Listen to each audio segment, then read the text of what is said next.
What happens when the hero stops fighting monsters and starts becoming the thing they fear most?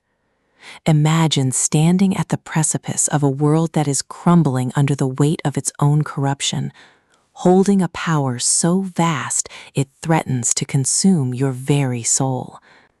This is the terrifying reality for Jason Asano in He Who Fights with Monsters, Book 10, the 10th installment of Shirtaloon's groundbreaking LitRPG series. If you are looking for an audiobook that blends the addictive progression of video games with the philosophical depth of high fantasy, this is the listen that will keep you questioning the nature of power itself.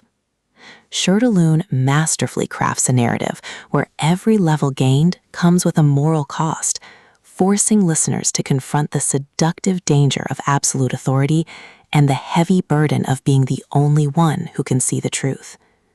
The story picks up with Jason no longer just an adventurer, but a central figure in a global conflict that has escalated into open war.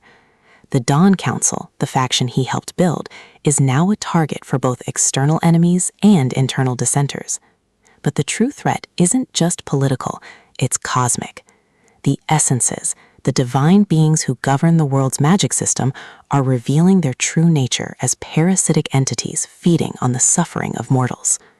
Jason, with his unique ability to manipulate essences and his meta-knowledge of how the system works, becomes the linchpin in a plan to dismantle the very foundation of their reality.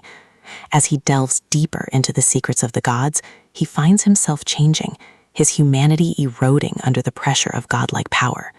He must balance his desire to save his friends with the cold, logical necessities of war, often making choices that horrify even his closest allies. What makes He Who Fights with Monsters Book 10 such a compelling audiobook experience is its complex narrative structure and the distinct, witty voice of the protagonist. The narration captures Jason's dry humor and internal monologue with perfect precision, allowing listeners to hear the sarcasm that masks his growing trauma. The audiobook format enhances the immersion, making the system notifications and skill descriptions feel integral to the story rather than intrusive. You hear the clash of magical energies, the roar of mythical beasts, and the quiet, tense conversations that decide the fate of nations.